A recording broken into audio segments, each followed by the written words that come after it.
اعوذ باللہ من الشیطان الرجیم، بسم اللہ الرحمن الرحیم۔ اور میرے دیکھنے والے سننے والوں، آپ کو السلام علیکم ورحمۃ اللہ وبرکاتہ۔ کیسے ہیں آپ؟ امید ہے آپ ٹھیک ٹھاک ہوں گے۔ اللہ تعالیٰ آپ کو اپنے حفظ و امان میں رکھے، بلکہ ہماری پوری پاکستانی قوم کو، بلکہ پوری امت مسلمہ کو، کہ جس کا ہم حصہ ہیں۔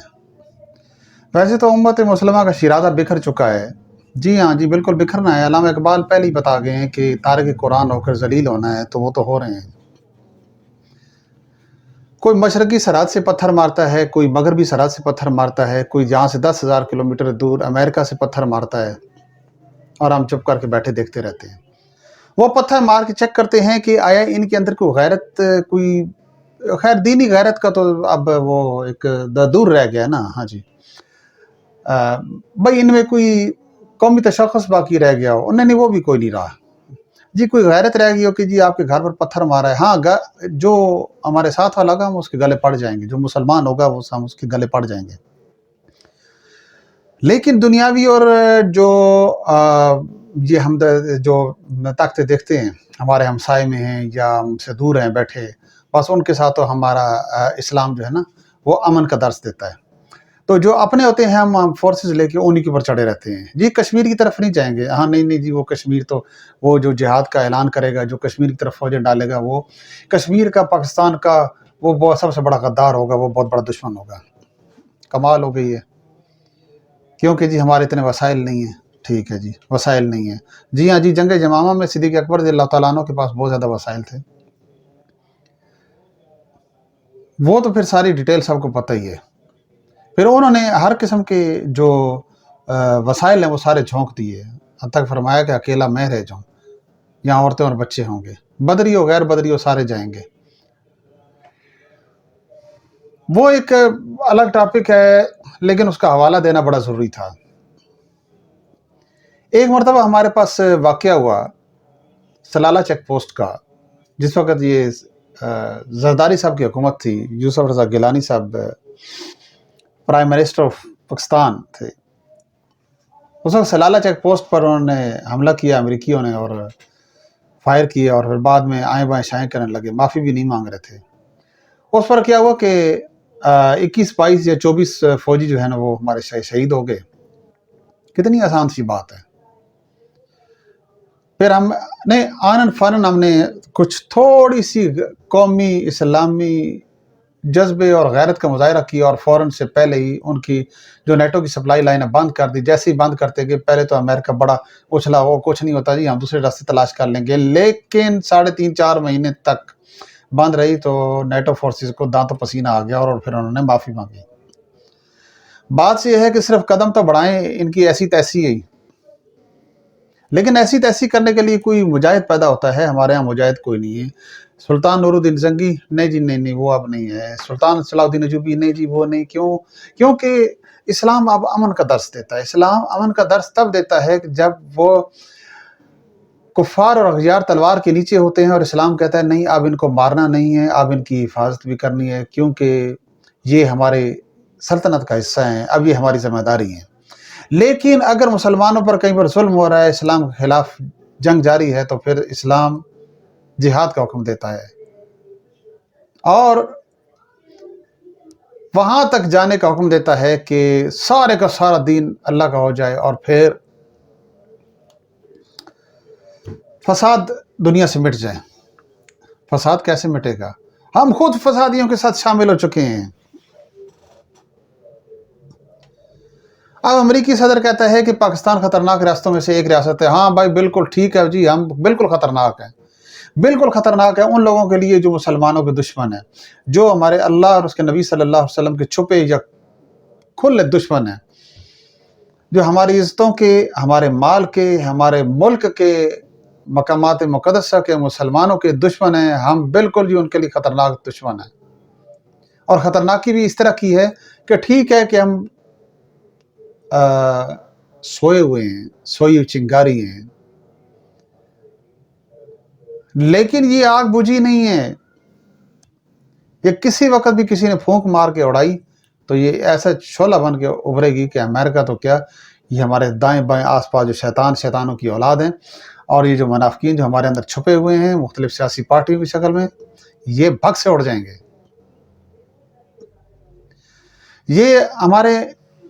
یہ جو اس نے بیان دیا ہے امریکی صدر نے، ہمارے جو جرنیل ہیں یا ہمارے سیاستدان ہیں یا ہمارے یعنی کہ چاہے وہ اپوزیشن میں ہیں چاہے ہمارے گورنمنٹ میں ہیں، ان کے رنگ نیلے پیلے ہو رہے ہیں۔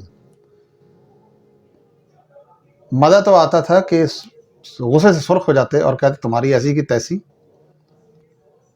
بلکہ اس کا نوٹس ہی نہیں لیتے، کہتے ہاں ٹھیک ہے بھائی ہم ہیں، ہمارا اپنا ایٹمی پروگرام ہے، ہمیں پتہ ہے ہم نے کیا کرنا ہے، اور تم جو لے کے کبھی ناگاساکی اور ہیروشیما پہ چلاتے پھر رہے ہو، کبھی عراق میں بمبنگ کرتے ہو، کبھی سوڈان پہ کرتے ہو، کبھی 2-3 دفعہ عراق پہ کی ہے، 2-3 دفعہ یہاں پہ بہت بڑی کارپیٹنگ بمبنگ جو ہے افغانستان پر کی ہے، تو اس کا کیا جواز ہے؟ لیبیا کو تم نے تہس نہس کر ڈالا، اور کون کون سے کہاں پر نہیں کیا؟ ہمارے پڑوس میں تم نے ڈرون حملے کر کے تو ستیہ ناش کیے رکھا ہے، ہمارے اندر اور باہر ہمارے کچھ بھی تم نے باقی نہیں چھوڑا ہے۔ تو ہم یہ ہر الزام امریکہ کو دیتے ہیں کہ امریکہ نے یوں کر دیا، اور بھائی انہوں نے کہنا ہے، انہوں نے وہ پتھر مار چیک کر رہے ہیں کہ ان میں غیرت ہے کہ کوئی نہیں، کوئی نہیں ہے غیرت۔ ایک لندن میں بیٹھا ہوا بیان دے رہا ہے، ایک جلسہ میں بیٹھا میں 2 سوال کرتا ہوں، اور 2 سوال کیوں کرتے ہو؟ یہ سوال کرنا یہ ہم لوگوں کے کام ہے، یہ مذمت کرنا ہم جیسے لوگوں کا کام ہے کہ جو گلیوں بازاروں میں اور گھروں میں بیٹھے ہیں، ہم لوگوں کا مذمت کرنا۔ اور بھائی تم لوگوں کے پاس طاقت ہے، تم لوگ کہو کہ دنیا کی 5ویں فوج، طبیعت یافتہ اور بڑی فوج ہمارے پاس ہے، اگر جنگ کرنی ہے تو آ جاؤ کھیل لیتے ہیں، جنگ کھیل لیتے ہیں، یا ہم نہیں یا پھر تم نہیں، اور ڈیفینیٹلی ہم ہیں تم نہیں۔ کیوں کہ ہم دنیا میں پھیلے ہوئے تقریباً 2.25 ارب مسلمان ہیں۔ آج اگر پاکستان میں مسلمان مٹ جاتے ہیں تو کوئی نہیں، پاکستان باقی رہے گا، مسلمان دوسرے علاقوں سے آ کے یہاں پہ آباد ہو جائیں گے۔ ایک وقت وہ بھی تو تھا یہاں پر ایک مسلمان بھی نہیں تھا، لیکن اب سارے مسلمان ہو گئے ہیں۔ کدھر سے آئے تھے مسلمان؟ فاران کی چوٹیوں سے، جس وقت نبی کریم صلی اللہ علیہ وسلم اکیلے تھے، لا الہ الا اللہ انی محمد رسول اللہ صلی اللہ علیہ وسلم، تو اس کے بعد وہاں سے اسلام چلا اور یہاں تک اسلام پہنچ گیا۔ اگر اس وقت چلا ہے، اب پہنچ گیا ہے، تو آپ تو دنیا میں اربوں کی تعداد میں، کروڑوں کی تعداد میں مسلمان جا بجا پھر 32 کروڑ تمہارے یہاں پر موجود ہیں انڈیا میں، افغانستان میں۔ میں سلام کرتا ہوں افغان طالبان کو، خدا کی قسم 40 سال تک قربانی دیتے رہے ہیں۔ سب سے پہلے برطانیہ آیا، یہ واقعات بڑے لمبے ہیں۔ برطانیہ آیا، سپر پاور تھی، اور یہ اب موجودہ سپر پاوروں سے بہت زیادہ بڑی تھی، اور بہت زیادہ وسائل تھے جہاں سے لوٹ کے لے گئے، ویسے ہی کردار جیسا کہ امریکہ نے کیا۔ اس نے افغانستان سے کیا پایا؟ علاقہ جات، یہ شمالی علاقہ جات سے جہاں سے کیا پایا؟ ٹھیک ہے، کس طریقے سے اس نے مار کھائی۔ پھر اس کے بعد سوویت یونین بہت بڑی بلا تھی، ریڈ آرمی، سرخ ریچ، ٹھیک ہے، آدھے سے زیادہ جنوبی ایشیا کا مالک تھا وہ، کہاں تک اس کی سٹیٹس پھیلی ہوئی تھی، وہ کس طرح دندناتا ہوا آیا، اس امریکہ سے بڑی فوجیں لے کے آیا، 12 لاکھ فوج لے کے آیا، لیکن ہاتھ جوڑ کے یہاں سے بھاگا، اور منتیں کر کے کہ میں جا رہا ہوں، مجھے پیچھے سے نہ مارنا۔ افغان طالبان کو سلام ہو کہ جنہوں نے کہا کہ ہاں ٹھیک ہے اب جاؤ، کیونکہ قرآن کہہ رہا ہے کہ جس وقت یہ سلامتی کی طرف مائل ہوں تو تم بھی سلامتی کی طرف مائل ہو جائے میرے حبیب صلی اللہ علیہ وسلم۔ اسی اسوہ پر عمل کرتے ہوئے افغان طالبان نے کہا راستہ جاؤ، اگر پھر کبھی شوق ہو تو آ جانا، ہمارا تو کام ہی ہے جھپٹنا، پلٹ کر جھپٹنا، پھر چپٹنا۔ یہ آرام سے نہیں رہ سکتے، یہ ان کی لڑائی ان کے خون میں شامل ہے، ایک عادت بن چکی ہے، فطرت بن چکی ہے۔ واہ افغان طالبان کیا بات ہے، خدا کی قسم 40 سال تک قربانی دیتے رہے ہو۔ ایک ماں کا میں نے انٹرویو سنا، اس نے کہا کہ میرے 9 بچے شہید ہو چکے ہیں، 10واں ہوتا میں وہ بھی دے دیتی، آنکھ میں آنسو نہیں تھا، اور ہنستے ہوئے کہہ رہی تھی، کہتی تو کیا وہ یہاں سدا رہنا تھا، مرنا تو ویسے بھی تھا۔ وہ بابا رضوی صاحب بھی فرمایا کرتے تھے کہ یار ہم مریے تو کسی چاہتے تھے مریے نا۔ اب امریکہ آ گیا، نیٹو فورس 42-44 ممالک یا جتنے ممالک بھی لے کے، وہ سارے پھر بعد میں ایسا کھسکنے لگے، جرمنی گیا، فرانس گیا، ایسا تک گئے۔ یہ پاکستان ٹیسیاں کرتا رہ گیا، یہ نہیں باز آئے گا۔ کیوں کہ اس کی جس وقت ٹھکائی ہوگی اس وقت ان کو اللہ والی گلی ملے گی. ابھی ان کے یہ بڑے بڑے یہ پلازے اور بنگلے اور گاڑیاں اور بینک بیلنس اور ان کی باہر جائیدادیں، ان کو یہ مرض کھایا جاتا ہے کہ اگر جنگ ہو گئی، ہم پہ امریکہ یا انڈیا یا اسرائیل آ گیا، ہم کیا کریں گے، یہ کیا بنے گا. یہ اسی وجہ سے یہ جذبہ جہاد ان کا سلا دیا گیا ہے. ہماری فوج ہے درمیانہ اور نچلا طبقہ بالکل لڑنے کے لیے تیار بیٹھا ہے، اور اس کے ساتھ مذہبی جماعتوں کے جو کارکن ہیں، چاہے وہ کسی بھی جماعت کے ہیں، وہ سارے وہ انشاءاللہ لڑنے کے لیے تیار ہیں. ہم تو سارے کہتے ہیں کہ پاکستان کے حالات، بلکہ میرا تو طریقہ یہی ہے، میں تو سمجھتے ہی ہوں کہ جب تک جنگ نہیں ہوتی یہ حالات سیدھے نہیں ہو سکتے. ہم یہ اسی میں ہیں کہ جی کوئی دینی جماعت آ جائے گی، دین تخت پہ لے آئے گا. نہیں جی، اس طرح نہیں آئے گا. دین گھر میں یا اس الیکشن سسٹم کے تحت نہیں آئے گا. اب امریکہ کو جواب دینا ہے. امریکہ کو جواب دینے کا سب سے آسان اور اچھا طریقہ، اور صاف کہہ دیں جی جو ہم نے قرضہ دینا ہے کوئی نہیں، ہمارے پاس پیسے کوئی نہیں، ہم نہیں دیتے، جاؤ جو کرنا کر لو. حد کیا کریں گے، بمبنگ کریں گے. تو بھائی آپ لوگوں نے یہ جو اتنے بڑے ڈیمپ لگا کے رکھے ہیں، اتنے بڑے کیمپ اور اتنے بڑے وہ میزائل اور راکٹوں، اور یہ کس لیے رکھا ہے؟ یہ ان کو زنگ لگتا رہے گا، آخر انہوں نے چلنا ہے. ایٹم بمبنگ ہے، ٹیکٹک ہتھیار ہے ہمارے پاس، ہمارے اتنی بڑی نیوی ہے، ایئر فورس ہے. یہ کس لیے رکھا ہے؟ اس کا ہوا ایک دفعہ دکھاؤ، کہو جی ٹھیک ہے جی. فائنلی یہ ہے کہ ہم اس تمہاری وجہ سے اور اپنے کرتوتوں کی وجہ سے یہاں تک پہنچ چکے ہیں، ٹھیک ہے آ جاؤ، ہم جہاد کے لیے تیار ہیں. یہ پڑھیں تمہارے یہ پلادے اور یہ سب چیز، کوئی مسئلہ نہیں. جس وقت یہ گریں گے، یہ پلازے اور یہ چیزیں نہیں رہیں گی، اس وقت ہم ان کو، جب ہم نے آنکھ دکھانی ہے، اور پھر ہمارے لیے ہمارا نوجوان جو ہے اس ملک کے لیے، اس اسلام کے لیے لڑنے کے لیے بھی تیار ہوگا. ابھی روٹی کپڑا مکان، یہ موبائل، یہ کار، یہ کوٹھی، یہ بنگلہ، یہ پلازا، یہ ساری چکا چوند، یہ پامپ اینڈ شو، یہ سپرفیشلٹی، یہ ساری چیز جو ہے ہم اسی کے پیچھے بھاگ رہے ہیں. جس دن یہ نہیں ہوگی، یہ مٹیریلزم نہیں ہوگا، مٹیریلسٹک یہ چیزیں ختم ہو جائیں گی، اس دن ہم لڑنے کے لیے تیار ہوں گے، کیونکہ ہمارے پاس اور کوئی کام نہیں ہوگا. امریکہ ہو، انڈیا ہو، جس وقت وہ اس طرح کے بیان دیتے ہیں، میں سمجھتا ہوں کہ یہ ہمارے لیے ایک بڑی اچھی بات ہوتی ہے، کیونکہ ہماری قوم پوری کی پوری ایک پیج پر آ کھڑی ہوتی ہے، جہادی نقطہ پر آ کر کھڑی ہو جاتی ہے. میں یہ ان بڑوں کی بات نہیں کر رہا، یہ جو ہمارے پارلیمنٹ میں بیٹھے ہوتے ہیں، یا ہمارے جو بڑے بڑے جرنیل ہیں وہ ہو گئے، یا جو ہمارے بیوروکریٹس ہیں، میں نے ان کی بات نہیں کر رہا. میں پوری قوم کی، میں ساری یہ جو دینی مذہبی جماعتیں ہیں ان کی، یہ ہر قسم کے اختلافات مٹا کے تو جہاد کی ایک علم لے کر کہتے ہیں بس ٹھیک ہے آ جاؤ، ہم لڑنے کے لیے تیار بیٹھے ہیں. ہمیں لڑائی اچھی نہیں لگتی، لیکن اگر لڑائی آ گئی، اگر جنگ بے شک تباہی ہے، ہم جنگ اچھی چیز نہیں ہے، اس کی تمنا نہیں کرنی چاہیے، لیکن جب آ جائے گی ہم اس کو چھوڑیں گے نہیں. ہمارے اپنے ایٹم بم میں ہم نے تقریباً مطلب ہے کہ دیکھ لیں، حساب لگا لیں 40-45 سال ہو چکے ہیں، یا شاید زیادہ ہو گیا ہوگا. ایٹم بموں کی لیے ہم نے کیا کچھ نہیں لگایا. یہ جتنی جو کچھ بھی ہے ہم بھگت رہے ہیں، یہ اسی لیے تھا. بھٹو صاحب نے کیا فرمایا تھا کہ ہم گھاس کھا لیں گے، ایٹم بم بنائیں گے. تو پھر میں بھٹو کو سلام کرتا ہوں 2-3 باتوں کی وجہ سے. مرد ہور تھا، اس میں بڑی غیرت تھی، ٹھیک ہے.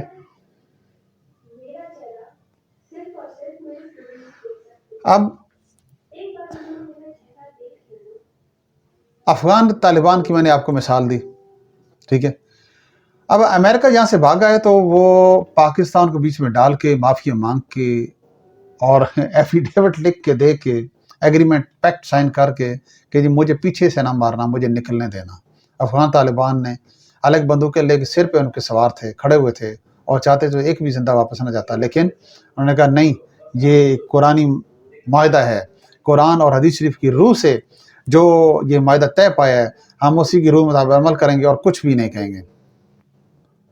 اب امریکہ کے بعد اب کوئی ایسی پاور نہیں رہی کہ جہاں پر وہ کر سکے. اب چائنا وہاں پر مداخلت کرتا ہے، لیکن چائنا اس طرح مداخلت نہیں کرتا. وہ بڑے اچھے طریقے سے وہ یوں مداخلت کرتا ہے کہ اکنامیکلی، کہ اس نے کہا کہ اگر آپ کا ہمسایہ ٹھیک ہے، وہاں پر آگ بجھی ہوئی ہے، تو اس کی آگ کی تپش یا سیک جو ہے، وہ ہیٹ، وہ واٹنس، وہ جو آپ اس سے محفوظ رہیں گے. تو وہ اس لیے کر کے تاکہ بھائی یہاں سے جو کوئی جرائم پیشہ عناصر ہیں وہ ہمارے اندر داخل نہ ہو سکیں، یہاں سے ہم اپنا اکنامک کوریڈور جو ہے وہ آگے بڑھائیں، اور ان کو پشتونوں کو جو افغان قوم ہے ان کو سکھی رکھیں، تاکہ یہاں پہ اگر کوئی جرائم پیشہ عناصر ظاہر بات ہر جگہ ہوتے ہیں وہ ہمارے علاقے کا رخ نہ کریں، وہ پاکستان کا رخ نہ کریں۔ یہ بڑی اچھی ایک چیز ہے۔ اب دوسری طرف چلیں، شمالی کوریا کتنا چھوٹا سا ملک ہے، امریکہ نے کتنا دھمکایا اس کو، میں آ رہا ہوں، میں یہ کر رہا ہوں، وہ کر رہا ہوں، اس نے کیا کیا ہے؟ اس نے یہ نہیں کیا کہ سفیر بلا کے تو وہاں پہ قرارداد ہو، جس طرح ہم نے کیا ہے کہ دفتر خارجہ نے جناب علی امریکی سفیر کو بلا کے قرارداد بڑے باادب طریقے سے تھما دیے کہ جناب وہ آپ کا جو ہے نا صدر صاحب انہوں نے وہ بیان دیا، دیکھیں نا جی یہ تو غلط بات ہے، ہمارے تو ایٹمی ہتھیار بڑے ذمہ دار ہاتھوں میں ہیں، ہم ایک ذمہ دار ریاست ہیں۔ خاک تم لوگ ذمہ دار ریاست ہو، ریاست کا وجود کہاں پہ ہے؟ جرنیل اپنی ہم بستیاں کر رہے ہیں، تم لوگ اپنی ہم بستیاں کر رہے ہو، ٹھیک ہے؟ اور عدالتیں جناب علی وہ کہیں سے آرڈر آتے ہیں تو وہ کہیں پہ کرتے ہیں، ٹھیک ہے؟ یہ سارے جانتے ہیں، سب کون بندہ نہیں جانتا کہ عدالتیں کس کے حکم پر عمل پیرا ہیں، جرنیل ہمارے کس کے اشاروں پہ ناچتے ہیں، ہماری حکومتیں کس کے اشاروں پہ آتی ہیں، کس کے اشاروں پہ جاتی ہیں۔ یہ سارے کرپٹ ہیں، پیچھے سے لے کے جہاں تک سارے کرپٹ ہیں، عوام کے اندر بھی کوئی حال نہیں ہے، صدر سے لے کے چپراسی تک سارے بغیرت ہیں، سارے کرپٹ ہیں۔ شمالی کوریا دھمکی، شمالی کوریا نے کیا کہا کہ میں ایٹمی ہتھیار بنانا بند کر دوں گا؟ نہیں جی، اس نے سوال ہی پیدا نہیں کیا، وہ ہر آئے دن ایٹمی ہتھیار کا کرتا رہا تجربہ، اور پھر ساتھ ساتھ میزائل کرتا رہا، امریکہ چیختا رہا، چین نے بھی سمجھایا، لیکن اس نے کہا بھائی نہیں، دیکھو ہمیں پتہ ہے کہ ہم نے مٹ جانا ہے، لیکن مٹاتے مٹاتے میں آدھی دنیا تو اڑا ہی دوں گا۔ جس وقت یہ جذبات دیکھے تو سٹیپ بیک ہو گیا امریکہ، آہستہ آہستہ آہستہ آہستہ، ٹھیک ہے؟ ایک قدم آگے جاتا، دو قدم پیچھے جاتا، کرتے کرتے اب پیچھے پر اپنے گھر چلا گیا واپس، ایران کی طرف گیا ہے۔ ایران، ٹھیک ہے، ایران ٹھیک ہے کہ بہت بڑی طاقت نہیں ہے، امریکہ کے سامنے عشر اشیر بھی نہیں ہے، لیکن یہ بھی تو دیکھو نا، لڑنے والے کے لیے جذبہ ہی کافی تھا۔ اس کا کس نے ساتھ دیا؟ کچھ بھی نہیں۔ اس نے پہلے ہی اپنی اسٹریٹجی بنائی ہوئی تھی کہ شام کی طرف وہ حزب اللہ اور لبنان کی طرف یہ اس نے پھیلایا ہوا تھا کہ اگر مجھ پہ بمبنگ ہوئی، حملہ ہوا، تو میں اس جنگ کو جو ہے وہ مشرق وسطیٰ تک آگے تک پھیلا دوں گا، اسرائیل کو اڑا دیں گے۔ سب سے بڑی مثال ہمارے یہ افغانستان کی ہے، ان کے پاس کیا ہے، ایران کے پاس تو پھر بھی بہت کچھ ہے ماشاءاللہ، اسلامک کنٹری۔ ایک تو مصیبت یہ ہے کہ ہمارے ہاں جی وہ جی شیعہ اسٹیٹ ہے، کیا یار شیعہ اسٹیٹ ہے، اور وہ کس کی طرف سجدہ کرتے ہیں؟ اللہ کی طرف کرتے ہیں، حضور صلی اللہ علیہ وسلم آخری نبی مانتے ہیں، قرآن پاک کو آخری کتاب مانتے ہیں، اور تمہیں کیا چاہیے؟ اور کون سا اسلام مانگتے ہو؟ کیا صرف یہی اسلام ہے کہ وجہ اذان ہو اور اس کا وہ شٹر نیچے کیا دکان کا، جا کے نماز پڑھ کے قرآن پاک پڑھ گھر آ گیا، بس اس کے بعد جو مرضی کرتا رہے، ملاوٹ کرتا رہے، سب کچھ؟ یہ صرف نماز پڑھنا اسلام نہیں ہے، ڈٹ جانا ہی اسلام ہے، ٹھیک ہے؟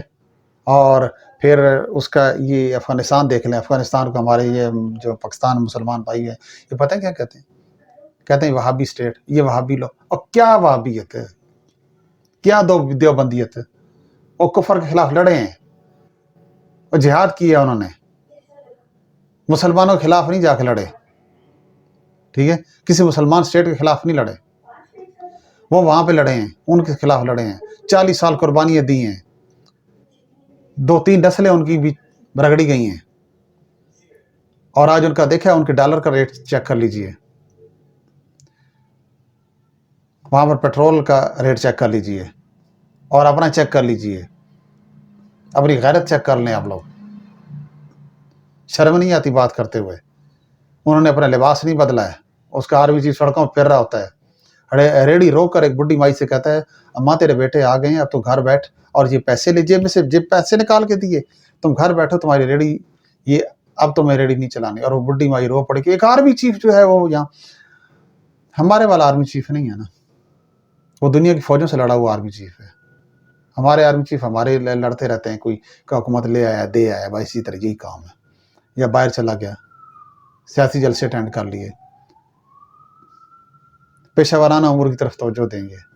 امریکہ یہ بول رہا ہے، اس کو ٹکا کے جواب دیں، جس طرح سلالہ چیک پوسٹ پہ دیا تھا، تھوڑا سا پاؤں دبائیں، مسئلہ ہی کوئی نہیں ہے، اور یار تم لوگ مسلمان ہو، تم لوگ کس چیز کا ڈر ہے؟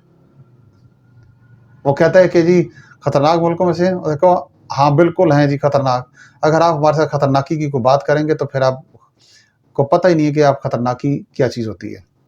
ضیاء الحق صاحب نے جواب دیا تھا راجیو گاندھی، وہ کرکٹ ڈپلومیسی اس واپسی پہ اس کے کان کے قریب کیا کہا تھا کہ جناب راجیو گاندھی صاحب، جس چیز پر آپ پکڑ رہے ہیں نا وہ ہمارے پاس بھی ہے، تو میں آپ کو نہیں کہوں گا کہ آپ اپنی لگائی گئی 12 لاکھ فوج ہٹائیں، آپ یوں کریں وہ رکھیں، ٹھیک ہے، اور اسے کندھے پہ تھپکی دیتے ہوئے کہا کہ شیر ہو جاؤ، میں جا رہا ہوں واپس لاہور، یہاں سے وہاں تک آدھا پونا گھنٹہ لگنا ہے، وہاں سے یہاں تک لاہور جب میں پیر رکھوں گا سرزمین لاہور پر ایئرپورٹ پہ، تو میرے منہ سے نکلا ہوا جو پہلا لفظ ہوگا وہ ہوگا فائر، اور فائر میں کیا کیا فائر ہوگا یہ پھر آپ سمجھ سکتے ہیں، کیونکہ آپ بھی ایک بہت بڑے ملک کے وزیر اعظم ہیں اور آل ان آل ہیں، آپ کے پاس بڑی اتھارٹی ہے، تو ٹھیک ہے شیر ہو جاؤ۔ اترتے ساتھ ہی وہاں سے جب جہاز میں تھے تو وائرلیس پہ ضیاء الحق صاحب کو اطلاع دی گئی کہ جناب فوجیں پیچھے ہٹ رہی ہیں انڈین، آپ نے کہا پھر ابھی نہ ہٹنا، مجھے آنے دو، اس کے بعد دیکھ کے تو پھر ہٹاتے ہیں فوجیں پیچھے۔ مشرف کے دور میں انڈیا نے پھر 12 لاکھ فوج لگائی، مشرف صاحب نے، چلو جیسا بھی بندہ ہوگا، لیکن اس نے آنن فانن کیا کیا کہ شاہین میزائلوں پر 30 شاہین میزائلوں پر ایٹم بم لوڈ کر کے تو مختلف جگہ پر لانچ کر دیے گئے کہ جس کا کسی کو پتہ نہیں تھا۔ اس نے کہا کہ اگر انڈیا نے حملہ کیا ہمارے پاس روکنے کے علاوہ اس کے علاوہ کوئی چارہ نہیں ہے کہ ہم کئی ملک اڑا دیں گے۔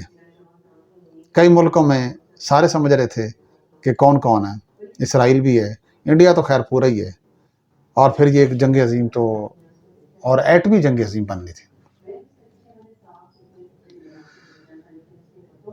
ضیاء الحق صاحب کے دور میں ہی ایک دفعہ یہ 80s کا دور تھا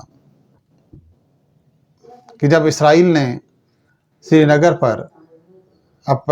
ایئرپورٹ پر اپنے جہاز کھڑے کر دیے انڈیا کے تعاون سے کہ اب کسی طرف سے بمبنگ ہو سکتی ہے، ہمارے پورے سرار بندوں نے ضیاء الحق صاحب کو اطلاع دلوا دی کہ جناب بہت بڑا اٹیک آ رہا ہے، تقریباً 250-300 جہاز ہے، آئیں گے کس طرف سے یہ کوئی پتہ نہیں ہے، لیکن تیار کھڑے ہیں۔